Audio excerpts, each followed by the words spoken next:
In part 4, I'm going to walk you through the first 2 steps of the writing process for your taking a stand essay.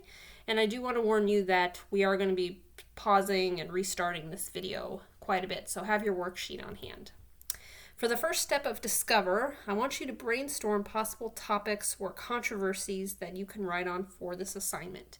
And to get you going, I'm going to give you 5 broad categories where you can look for some controversy or debatable issues. And those areas are basically the world, within the U.S., maybe within the state or city where you are, perhaps with the school, Multnomah, or wherever your occupation is, and then within culture.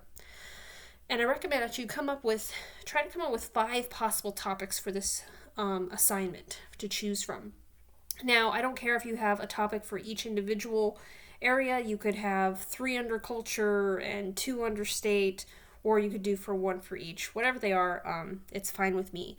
But just make sure that the topics you're coming up with are debatable, meaning there's conflicting views on this issue. So go ahead and pause this video at this point and go complete this in the worksheet. All right, now that you have your topic, I want to cover what a claim is. Okay, so controversial topics are made up of claims, and the more complex the topic is, the more claims are going to be made by all sides. So what is a claim? Basically, a claim is just a statement or assertion that something is true, okay? And sometimes it doesn't always have evidence with it. But think of these claims that are basically unproven facts. In Galileo's time, it was a claim to say that the earth revolved around the sun. It wasn't an established fact yet, okay? So we now know this is a fact, so it's no longer disputed, okay? So claims are basically unproven facts. All right, some claims involve differences of values and beliefs that may never be fully settled, okay, which is why we still argue over them. All right, maybe take the claim of, does God exist? That's a real hard one to ever fully definitively settle for every single person, so it's always going to be debated by some people. Some people will always say God doesn't exist, and some people are always going to say God does exist. Okay, so that would be an example of a claim that's based on values and beliefs. All right, so what does this mean for you in your topic? Let's look at this example. Let's take the topic of abortion, and I'm going to carry that topic throughout these slides as our example. So most of us have probably heard the claim that abortion is murder because it takes an innocent life. We've probably also heard the claim abortion is an effective means of birth control. We've also probably heard the claim abortion is not murder until the fetus's life is viable outside of the womb. Okay, so these are all examples of different types of claims that you might encounter within any argument. All right, now let's move into understanding reasons and warrants. So a claim is the basis of a persuasive essay because it states your position, okay? It's kind of like a working thesis. It tells the author what your topic is and what your position is on that topic and why you have that position, okay? So each claim has reason to support it, okay? The evidence you use in your paper will then support that reason. So let's break this down.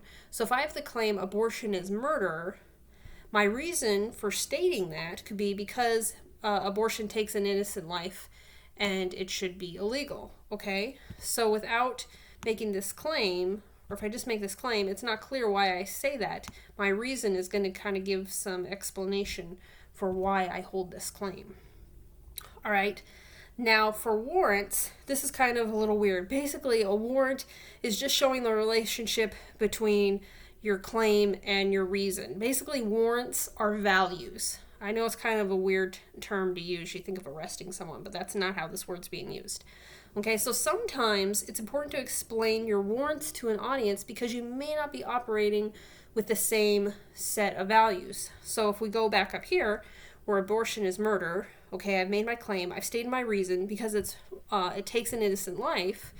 Well, we're assuming that everyone believes that it's wrong to take an innocent life. But if someone were to think, well, I don't think it's wrong to take an innocent life, then your reasoning would not make any sense to them. They might say, well, why does it matter if the life's innocent or not, or that you're taking a life, okay? So that's an extreme example, I realize. but I'm using it to show you how important warrants can be. And a lot of times these are sort of underlying assumptions that we make and assume everyone else has. But in the case of making an effective argument, you really need to be aware of how your audience or those who are in your opposition may have some differing underlying values than you, and you're going to need to make those more explicit, just more simple for everyone to understand. Okay? Now, I want to also point out this really good quote from our Bedford textbook, which is, what you say in your argument may or may not change your reader's opinion, but you fulfill your purpose when you get the reader to at least understand your reasons or your views. Okay? And that's what I want to emphasize, is sometimes in argumentative writing, it's really hard and it can cause writer's block if we think, well, how do I persuade someone who completely disagrees with me? And the thing is, you may not get them completely to convert to your side, but you have succeeded if you get them to understand where you're coming from. And that's the goal of this assignment, to at least get your readers and audience to see your point of view and to maybe come up and at least respect and be like, oh, well, I understand why you have it and we're from a different perspective, but I respect that you've thought it out and you've presented your reason. Okay, so that's really the goal of this paper. All right, so moving from controversial topics, all right, I said before, people will make lots of claims, and this is where the understanding claims can help you, okay? I want you to ask yourself, what claims are made about your topic, okay? And then which claim do you want to focus on supporting? Okay, this will help you narrow down your focus for this paper, because a lot of times students try to just take the big old topic right here and it's too big for their paper. They kind of go every which way.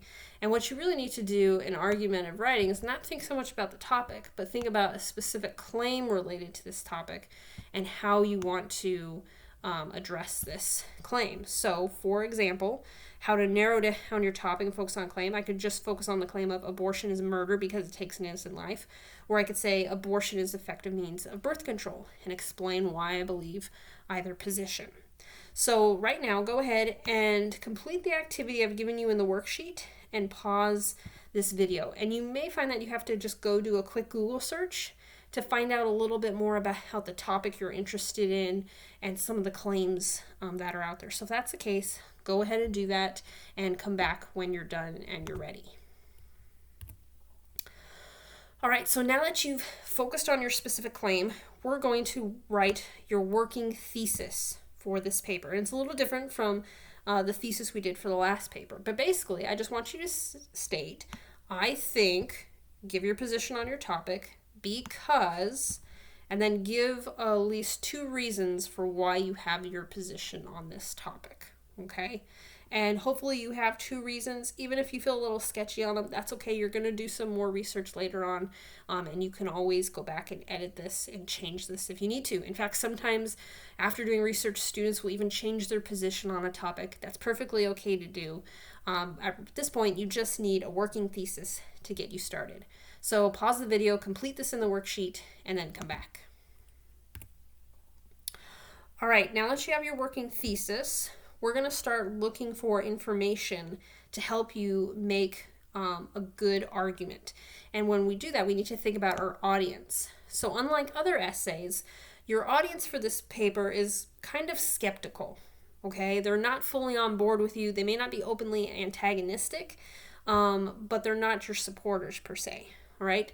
So think of your audience in this way to kind of help you. Who is interested in this topic? Okay, who is affected by this? All right, what will be gained or what will be lost? So there's basically kind of winners and losers to every controversial side. So what is the vested interest that everyone has in this?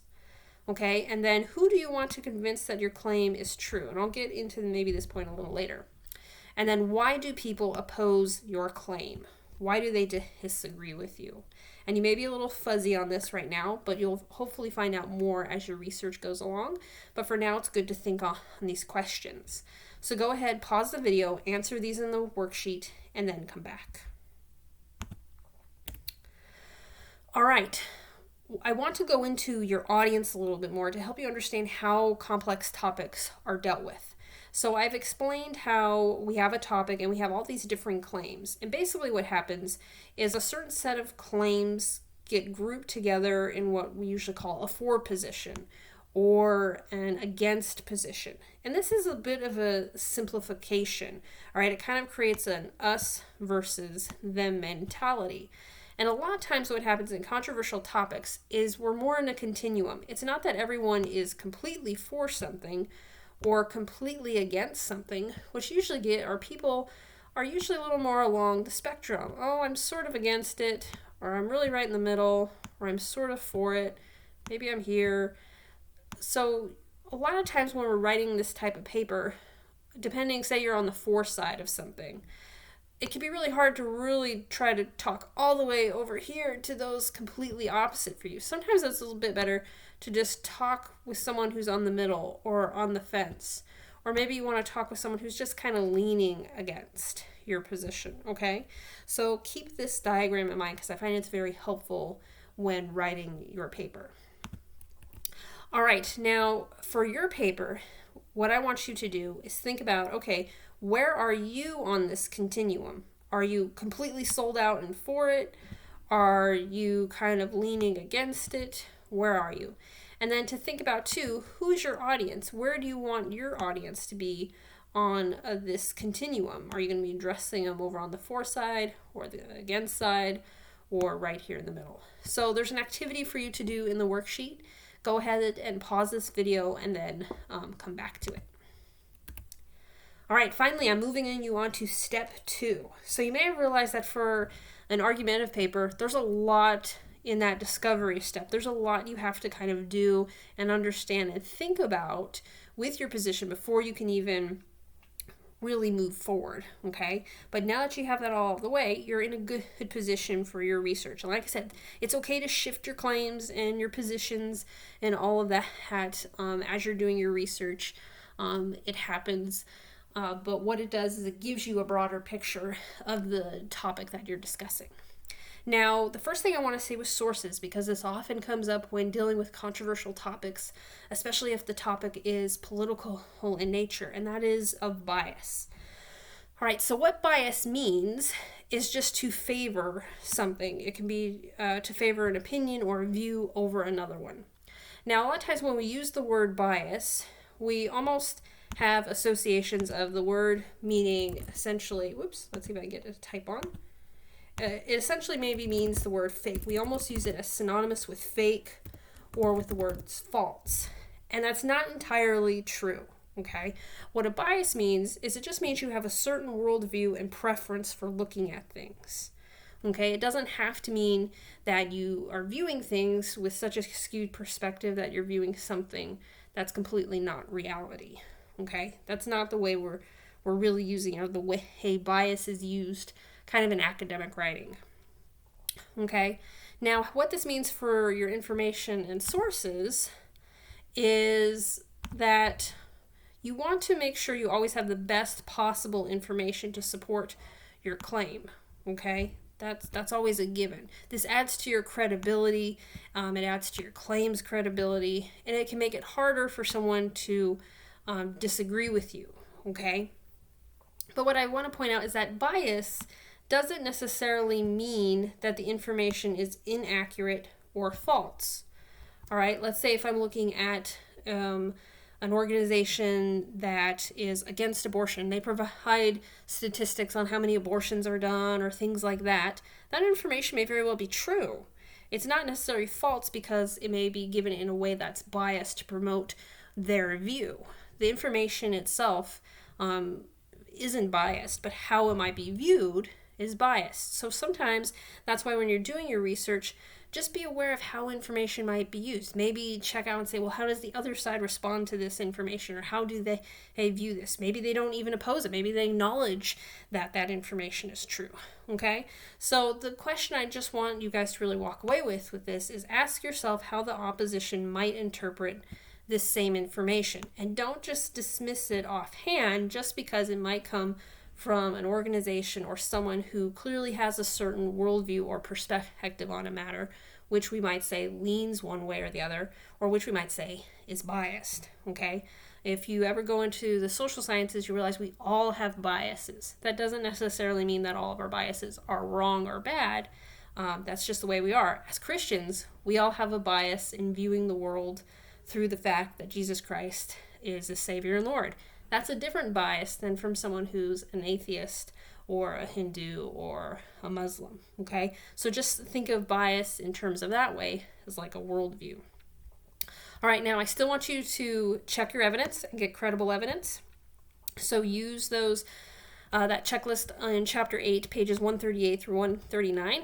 It can help you. You can also go back to the quick resource, the quick research guide, I believe in section D. It will give you those checklists that you used for your source evaluations for the previous essay. So you can still use those to help you. So just some things to consider. Is the information accurate? Is it reliable? Is it up to date? And maybe is it appropriately complex, or are they oversimplifying things? All right, so going on to the next point as you start your research is keep these 3 things in mind. And this, and this little bit is in the worksheet that I want you to respond to. When doing research, remember to look at the author, source, and publisher for credibility. Use nouns from your thesis sentence as keywords in your searches. And then to keep your thesis, or in this case, your claim statement, at the forefront of your mind. Especially this last point right here will really, really help you. One final point is I just want to give you some resources that can help you with the research of this paper that are a little different. One is the Opposing Viewpoints database. This is an excellent database to consult through Multnoma's library for controversial topics. So you may want to take a look at it. And then also another one is just a web resource called procon.org. You can find a lot of good information there. And then here are some other videos and templates that I gave you for the previous paper, but that they still apply to this one, such as the research log and the note-taking template and how to create search terms and the like. So if you need a little refresher on any of these, please watch these videos. And you can also reach out to me or the library if you have any additional questions or problems finding information for your topic.